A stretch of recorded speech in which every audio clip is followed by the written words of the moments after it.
ಇಬ್ರು ಯುವಕರೇ ನಿಂತವ್ರಲ್ಲ ಈ ಸಲ. ಯಾರು ಬೇಡ, ನಮಗೆ ಬೇಕಂದ್ರೆ ಪ್ರಜ್ವಲ್ ರೇವಣ್ಣ ಬೇಕಷ್ಟೇ. ಯಾಕೆ? ನಮ್ಗೆ ತುಂಬ ಇಷ್ಟ, ಎಲ್ಲ ಕೆಲಸನೂ ಮಾಡ್ತಾರೆ ಸರ್. ಈಗ ಗೆದ್ದವರೇ ಗೆಲ್ತಾ ಇದ್ರೆ ಏನಂತಾರೆ ಜನಗಳು? ಜನಗಳು ಚೇಂಜ್ ಮಾಡ್ಬೇಕಲ್ವಾ? ಬದಲಾವಣೆ ಬೇಕು ಸರ್, ಬದಲಾವಣೆ ಬೇಕು. ಬದಲಾವಣೆ ಬೇಡವಾ ನಿಮ್ಗೆ? ಏನು ಬದಲಾವಣೆ ಬೇಕ್ರಿ? ಇರೋ ಸಾಕಲ್ವೇನ್ರಿ? ಸರ್ ಈಗ ಸಿದ್ದರಾಮಯ್ಯ ಮಾಡಿರೋದು ಆ ಪಕ್ಷಕ್ಕೆ ಈ ಪಕ್ಷಕ್ಕೆ ಅಂತ ಮಾಡ್ತಾ ಇಲ್ಲ. ಕಾಂಗ್ರೆಸ್ ಅವರು ತಾತವ್ರೆ, JDS ಅವರು ತಾತವ್ರೆ, BJP ಅವರು ತಾತವ್ರೆ ಸರ್, ಅಲ್ವಾ? ಪಕ್ಕ ಈ ಸಲ ಕಾಂಗ್ರೆಸ್ ಬರುತ್ತೆ ಸರ್. 100% ಗ್ಯಾರಂಟಿ. ಗ್ಯಾರಂಟಿಗಳು ವರ್ಕ್ ಆಗುತ್ತೆ ಅಂತೀರಾ? ಗ್ಯಾರಂಟಿಗಳು ವರ್ಕ್ ಆಗಲ್ಲ, ಅವ್ರನ್ನ ಸೋಲ್ಸ್ಕೊ ಬಂದಿರೋದಕ್ಕೆ ಅವ್ರು ಗೆಲ್ತಾರೆ ಅಂತ. ಇದು ಸೋಲೇ ಗೆಲುವು ಈ ಸಲ ಅಂತೀರಿ ಸರ್. ಈಗ RCB ಇಷ್ಟೊಂದು ಸೋಲ್ತೈತೆ, ಬಿಡ್ತೀವ ನಾವು? RCB ಫ್ಯಾನೇ ಸರ್. ಹಂಗೆ ಹೆಂಗಸಿಗೆ 2,000 ಕೊಟ್ಟು ಗಂಡು 6,000 ರೂಪಾಯಿ ಖರ್ಚು ಮಾಡ್ತಾರೆ. ಅದು ಯಾರಿಗೆ ಬೇಕು? 2,000 ಕೇಳಿದ್ರೆ ನಾವು ಕೊಡಿ ಅಂತವ? ಮನೆ ಬಾಗಿಲಿಗೆ ಹೋಗಿಲ್ವಾ? ನಾವೇ ತಗೋತೀವಲ್ಲ, ನಾವೇ ತಗೋತೀವಲ್ಲಪ್ಪ. ನಮ್ಗೇನು ಮಾಡೋಕೆ 2,000 ಬೇಕಾಗಿಲ್ಲ ನನಗೆ. ತಗೊಳ್ಳಿ ಬಿಡು. ಇಲ್ಲಿ 2,000 ಕೊಟ್ಟು ಹೆಂಗಸರಿಗೆ ಗಂಡ 6,000 ರೂಪಾಯಿ ಖರ್ಚು ಮಾಡ್ತಾರಲ್ಲ ಕುಡಿಯಕ್ಕೆ. ನಾವಲ್ಲ ರೀ, ಜನಗಳು ಹೇಳ್ತಾರೆ ಕುಡಿತೀರ, ನಾವು ನೋಡಿದೀವಲ್ಲ. ಬಿಟ್ಬಿಡಿ ಅಂತ ಹೇಳಿ ಅವ್ರಿಗೂ ನೀವು. ನಾವ್ ಹೆಂಗ್ ಹೇಳಕ್ಕಾಗತ್ತೆ? ನಮ್ಮನ್ನಾರ ಹೇಳಕ್ಕವ್ರು? ಯಾಕೆ ಈ ಸಲ ಅಷ್ಟೊಂದು ಫೈಟ್ ಬಂತು ಅಂತೀರಿ? ಯುವಕರು ಮೇನ್ ಕಾರಣ. ಯುವಕರು ಸಲಿ ಬರೋರು ನಿಲ್ಲವರು. ಲಾಸ್ಟ್ ಇನ್ನೊಂದು 2 ದಿನ ಇದ್ದಂಗೆ ಕಾಂಗ್ರೆಸ್ ಅವ್ರ ನಾಪತ್ತೆ ಆಗೋರು. ಈ ಸಲ ಆ ಥರ ಆಗಲ್ಲ ಅಂತ ಅನ್ಕೊಂಡಿದ್ದೀನಿ. ಫೈಟ್ ಇರಬೇಕು ಸರ್. ಬಡವರ ಬಗ್ಗೆ ಇನ್ನೂ ಕೆಲಸ ಆಗಿಲ್ಲ ಇಲ್ಲಿ. ನೋಡಿ, ನಾವು ಮೀನು ವ್ಯಾಪಾರ ಮಾಡ್ತಾ ಇರೋದು 13 ವರ್ಷದಿಂದ ಅಂಗಡಿ 13 ವರ್ಷ ಅಂಗಡಿ ಅಗ್ರಿಮೆಂಟ್ ಮಾಡ್ಕೊಟ್ಟಾರೆ. 13 ವರ್ಷ ಅಗ್ರಿಮೆಂಟ್ ಮಾಡ್ಕೊಟ್ಟಾರೆ ನಮ್ಗೆ ರೇವಣ್ಣ ಏನೂ ಇಲ್ಲ, ಭಾಳ ತೊಂದರೆ ಕೊಡ್ತಾರೆ. ಬಡವರ ಬಗ್ಗೆ ಎಲ್ಲರಿಗೂ ತೊಂದರೆ. ನೋಡಿ, ಬರೀ ಮೀನು ಅಂಗಡಿ ಜೀವನ ಮಾಡ್ತೀವಿ. ಇಲ್ಲಿ ಕ್ರೆಡಿಟ್ ವ್ಯವಹಾರ ಮಾಡ್ತಾ ಇದ್ವಿ. ಫುಟ್ಪಾತ್ ವ್ಯಾಪಾರ ಮಾಡೋಕೆ ಬಿಡೋಕಿಲ್ಲ, ಯಾರು ಮಾಡಕ್ಕೆ ಬಿಡೋಕಿಲ್ಲ. ಎಲ್ಲ ರೋಡಿ ಜಾಮು ಎಲ್ಲ ಬಡಾಕ್ ಮಾಡ್ತಾರೆ, ಹೊಡೆಯದೆ ಅಂತಾರೆ. ಅವರು ಜಾಸ್ತಿ ಮಾಡಿದ್ರು ಕರ್ಕೊಂಡೋಗಿ ಹೊಡೆಯೋದೇ ಅವರು. ಏಟ್ ತಿಂದಿದ್ದೀರಾ ನೀವು?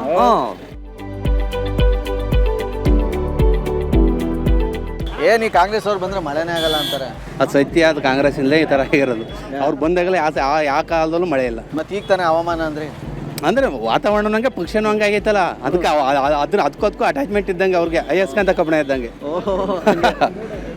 ಹೆಂಗೈತೆ ಈ ಸಲ ಎಲೆಕ್ಷನ್ ಅಲ್ಲಿ? ರೇವಣ್ಣ ಸಾಹೇಬರು ಪ್ರಜ್ವಲ್ ಸಾಹೇಬರು ಗೆಲ್ತಾರೆ.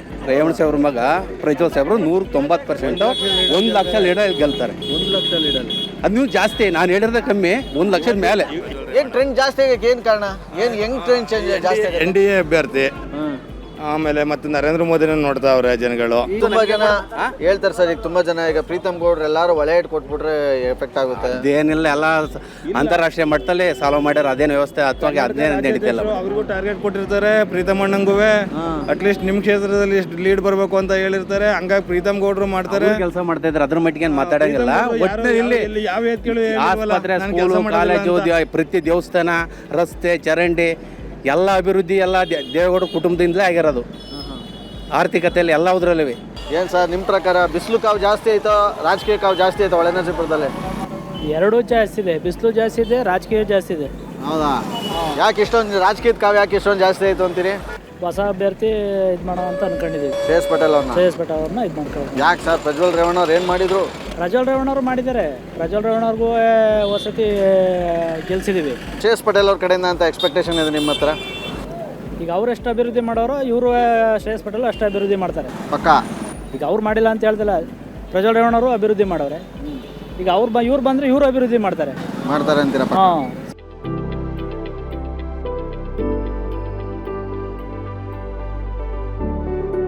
ಅತ್ಯಮ್ಮ, ಈ ಬಿಸಿಲಲ್ಲಿ ನೋಡಿ ಪಾಪ ನಮಗೆ ಇಷ್ಟು ವಯಸ್ಸಾಗಿದೆ. ಅತ್ಯ ಅಲ್ಲ ಅದು ನೋಡಿ, ಇವರೆಲ್ಲ ಹೇಳ್ತಾರೆ ಅಲ್ಲಿ ಬಿಡಿ, ಸೂರ್ನಹಳ್ಳಿ ಗೇಟ್ ಅಂತೆ, ಸೂರ್ನಹಳ್ಳಿ ಗೇಟು ಬಿಡಿ ಅಮ್ಮನ. ಆಯ್ತಮ್ಮ, ಚೆನ್ನಾಗಿರಿ ಆಯ್ತಾ? ಹಾಂ, ಹೋಗ್ಬಿಟ್ಟು ಬನ್ನಿ ಅಮ್ಮ. ಕಾಂಗ್ರೆಸ್ಗೆ ಹಾಕಿ ಓಟು. ಬರ್ತೀರಮ್ಮ? ಆಯಿತು, ಓಕೆ ಅಮ್ಮ, ಓಕೆ. ಆ್ಯಕ್ಚುಲಿ ನೋಡಿ, ನಮ್ಮಂಥ ವಯಸ್ಸು ಹುಡುಗರುಗಳಿಗೆ ಈ ಬಿಸಿಲಲ್ಲಿ ನಿಜವಾಗ್ಲೂ ಅಣ್ಣ ಆಯಿತು ಹೋಗೋಣ ಬರ್ತೀನಿ, ಈ ಥರ ಹಿಂಸೆ ಕೊಟ್ರೆ ಯಾರು ಬದುಕ್ತಾರೆ ನೋಡಿ ಸರ್. ಮಾತಾಡೋಕ್ಕೂ ಬಿಡಲ್ಲ, ಬಿಸಿಲಲ್ಲಿ ನಿಂತ್ಕೊಳ್ಳೋಕ್ಕೂ ಆಗ್ತಾಯಿಲ್ಲ. ಆ ಥರದ್ರಲ್ಲಿ ಸುಮಾರು 75 ವರ್ಷಕ್ಕಿಂತ ಜಾಸ್ತಿ ವಯಸ್ಸಾಗಿದೆ. ಸೊ ಈ ಥರ ನಿಮ್ಮ ಸುತ್ತಮುತ್ತ ಸಾಕಷ್ಟು ಜನರು ಹಿರೀಕರೆಲ್ಲ ಹೋಗ್ತಾ ಇರ್ತಾರೆ. ದಯವಿಟ್ಟು ನಿಮ್ಮ ಕೈಲಾದರೆ ಅವ್ರನ್ನ ನಿಮ್ಮ ಗಾಡೀಲಿ ಕೂರಿಸ್ಕೊಳ್ಳಿ, ಡ್ರಾಪ್ ಕೊಡಿ, ನಮಗೊಂದು ಅದು ಆದಷ್ಟು ಒಂದಷ್ಟು ಪುಣ್ಯ ಬರುತ್ತೆ ಅಂತ ಹೇಳ್ತಾ ಬನ್ನಿ. ಇನ್ನೊಂದಷ್ಟು ಮಾತಾಡ್ಸೋಣ. ಹೆಂಗೆ ನಡೀತಾ ಇದೆ ಈ ಸಲ ಎಲೆಕ್ಷನ್ನು? ಕಾಂಗ್ರೆಸ್. ಯಾಕೆ ಸರ್ ದೇವೇಗೌಡರು ಇಷ್ಟ ಇಲ್ಲ? ಯಾಕೆ? ನಾವು ಸಾಕಾಗಬೇಕು. ಗೌಡ್ರು ಪ್ರಧಾನಿ ಕೊಟ್ಟಿರೋ ನೀವು ಇದು ಯಾವ ಪ್ರಧಾನಿ ಆದರೂ ಬೇಕಾಗಿಲ್ಲ. ಯಾಕೆ ಇಷ್ಟೊಂದು ಮುನ್ಸ್ಕೊಂಡ್ಬಿಟ್ಟಿದ್ದೀರಿ? 2,000 ರೂಪಾಯಿ ಬರ್ತಾ ಇಲ್ಲ ನಿಮಗೆ ಅಂತ. 2,000 ರೂಪಾಯಿ ಕೊಡ್ತಾ ಇರೋನು ಸಿದ್ದರಾಮಯ್ಯ. ಒಂದು ಒಕ್ಕಲಿಗೆ 5,000 ರೂಪಾಯಿ ಕೊಡ್ತಾ ಇರೋನು ಸಿದ್ದರಾಮಯ್ಯ. ಪ್ರಧಾನಿ ಏನೋ ಮಾಡ್ತಾ ಇಲ್ವಾ? ದೇಶ ತುಂಬಾ ಹೆಸರೈತೆ ಪ್ರಧಾನಿ. ಎಂಥದ್ದು ಇಲ್ಲ, ಸೋಲ್ತಾರೆ ಸರಿ. ಏನು ಸರ್ ಫ್ರೀ ಬಸ್ ಬಿಟ್ಮೇಲೆ ಆಟೋದವ್ರ ಕತೆ? ಇಲ್ಲಿ ಸರ್ ಏನು ಮಾಡೋಕ್ಕಾಗಲ್ಲ, ಅಡ್ಜಸ್ಟ್ ಮಾಡ್ಕೋಬೇಕು ಸರ್. ಹೇಗೆ ಎಷ್ಟು ಅಂತ ಅಡ್ಜಸ್ಟ್ ಮಾಡ್ಕೊತೀರಿ? ಮಾಡ್ಕೊಳ್ಳೋಣ, ಏನು ಮಾಡ್ತೀರಾ? ಬಡವ್ರಾಗ ಒಳ್ಳೇದಾಗ ಬೆಳಿಗ್ಗೆ ಹೆಣ್ಣು ಮಕ್ಳಿಗೆ ಒಳ್ಳೇದಾಗ್ತೈತಲ್ಲ ಬಿಡಿ, ಅಲ್ಲಿಂದ ಅವ್ರಿಗೆ ಒಳ್ಳೇದಾಗ್ತಾಯಿಲ್ವಾ? ಸಾಕು. ನೀವು ತ್ಯಾಗಮಯಿ ಕಾರಣ. ನಮ್ಮ ಕಾಂಗ್ರೆಸ್ ಸರ್ಕಾರ ಹೆಣ್ಮಕ್ಳು 2,000 ದುಡ್ಡು ಕೊಡ್ತೈತೆ. ಹೆಂಗಿದೆ ಈ ಸಲ ಇಲ್ಲಿ ಎಲೆಕ್ಷನ್ ಎಲ್ಲ? ಈ ಎಲೆಕ್ಷನಲ್ಲಿ ಸಹ ಫುಲ್ ಫೈಟ್ ಇದೆ ಹಾಸನದಲ್ಲಿ. ಒಳ್ಳೆ ಅನ್ಸ್ಬೇಕಂತೂ ಕಾಂಗ್ರೆಸ್ ಜಾಸ್ತಿ ಸೈಡ್, ಕಾಂಗ್ರೆಸ್ಸಿಗೆ ಇದು ಬರ್ತದೆ, ಲೀಡ್ ಬರ್ತದೆ ಪಕ್ಕಾ ಸರ್. ಅಳುಬ್ರು ಕೆಲಸ ಮಾಡ್ಕೊ, ಪುಸ್ತಕ ಹೊಡ್ರು ಕೆಲಸ ಮಾಡ್ಕೊಬೋದವ್ರೆ. 2 ಸಲ ಸೋತವ್ರು ಆ ಟೈಮಲ್ಲೇ. ದೇವೇಗೌಡರು ಸೋಸೋದು 2 ಸಲ. ನೋಡ್ಕೊಂಡು ಜನಗಳು ಓಟ್ ಹಾಕ್ತಾರೆ ಸರ್ ಕಾಂಗ್ರೆಸ್ ಪಕ್ಷಿಗೆ. 100ಕ್ಕೆ 100 ಶೇಷ್ ಪಟೇಲ್ ಗೆದ್ದೆ ಗೆಲ್ತಾರೆ, ಏನು ಅನುಮಾನ ಇಲ್ಲ ಸರ್. 5 ಗ್ಯಾರಂಟಿ ಕೊಟ್ಟವ್ರು ನಮ್ಮ ಸಿದ್ದರಾಮಯ್ಯ, DK ಅವರು. ಈ ಮೋದಿನೇ ಗ್ಯಾರಂಟಿ ಅಂತಾರಲ್ಲ ಇವರು. ನಿಮ್ಗೆ 5 ಗ್ಯಾರಂಟಿ ಆದ್ರೆ ನಾನೇ ಪ್ರಧಾನಿನೇ ಗ್ಯಾರಂಟಿ ಅಂತಾರಲ್ಲ. ಪ್ರಧಾನಮಂತ್ರಿ ಅಲ್ಲ 15 ಲಕ್ಷ ಹಾಕೋರು ಅಕೌಂಟ್ಗೆ 15 ಹಾಕಿರ ಸರ್. ನೀವು 15 ಲಕ್ಷ 15 ಲಕ್ಷದಿಂದ ಯಾವ ಗ್ಯಾರಂಟಿ ಕೊಟ್ಟವ್ರೆ? ಮೋದಿ ಯಾವ ಗ್ಯಾರಂಟಿ ಮಾಡಿದ್ದಾರೆ ಹೇಳಿ ಮತ್ತೆ. ಹೆಂಗೆ 15 ಲಕ್ಷ ಅಕೌಂಟ್ ಹಾಕದ ಹಾಕಿಲ್ಲ. ಇವ್ರದ ಬಡವ್ರಿಗೆ ಕೊಡ್ತಾರಲ್ಲ, ಅವರು 5 kg ಅಕ್ಕಿ ಮಾಡಿದ್ರು, ಇವ್ರು 10 kg ಮಾಡೋದು. ಮೋದಿ ಡಮ್ಮಿ. 5 kg ನಿಲ್ಸಿದ್ರು ಅಕ್ಕಿ. ನಮ್ಮ ಸಿದ್ದರಾಮಯ್ಯ 10 kg ಕೊಟ್ಟವ್ರೆ ಬಡವರಿಗೆ. ಮೋದಿಯಿಂದ ಈ ರಾಜ್ಯಕ್ಕೆ ಏನೂ ಇಲ್ಲ, ನಮ್ಮ ತಾಲೂಕಲ್ಲ, ಈ ನಮ್ಮ ಕರ್ನಾಟಕ ರಾಜ್ಯಕ್ಕೆ ಏನೂ ಇಲ್ಲ. ಅತಿ ಹೆಚ್ಚಿಗೆ ಟ್ಯಾಕ್ಸ್ ಕಟ್ತಾ ಇರೋದು ನಾವು ಕರ್ನಾಟಕದವರು. ಬರೀ ಟ್ಯಾಕ್ಸ್ ಅಂತ ದುಡ್ಡು ಕೊಡೋಕ್ಕಾಯ್ತಾ ಇಲ್ಲ ಸೆಂಟ್ರಲಿಂದ ನಮಗೆ. ಅವನಿಗೆ ಅವನೇ ಗ್ಯಾರಂಟಿ ಕಟ್ಕೊಂಡು. ನೀವು ಸುಮ್ಮನೆ ಯೋಚನೆ ಮಾಡಿ, ನೀವು ಒಬ್ರು ಇರ್ತೀರಾ, ನಾವಿಬ್ರು ಬರ್ತೀವಿ, ನಿಮ್ಮಲ್ಲಿ ಫೈಟಿಂಗ್ ಅಲ್ಲಿ ನಿಮಗೆ ಗೆಲ್ಲಕ್ಕಾಗಲ್ವಾ? ಆಗತ್ತಾ ಇಲ್ವಾ ಹೇಳಿ? ಆಗಿಲ್ಲ, ಆಗೋದಿಲ್ಲ, ಆಗೋದಿಲ್ಲ.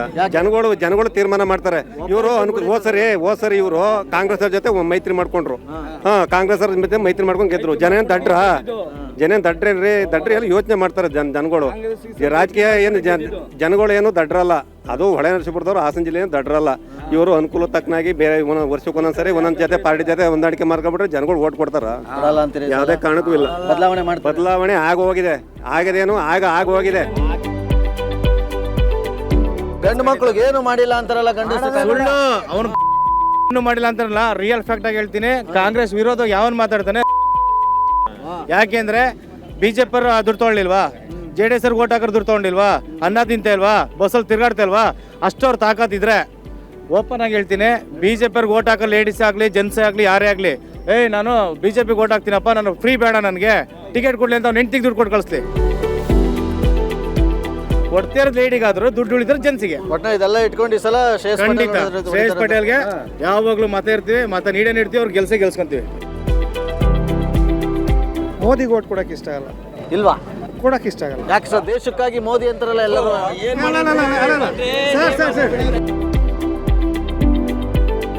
ನಿಮ್ಗೊಂದು ಎಲೆಕ್ಷನ್ ಟೈಮ್ ಮಾಡಿಸ್ತಾನೆ, ಬಡವ್ರ ಹುಡುಗರನ್ನ ಗುಂಡಿಡ್ತಾ ಇರ್ತಾನೆ.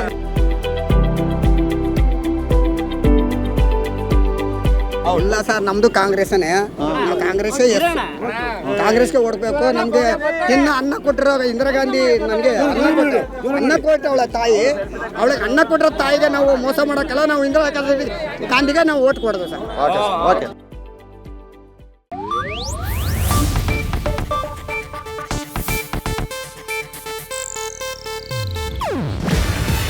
ಇದು ಏಷ್ಯಾನೆಟ್ ನ್ಯೂಸ್ ನೆಟ್ವರ್ಕ್ ಪ್ರಸ್ತುತಿ.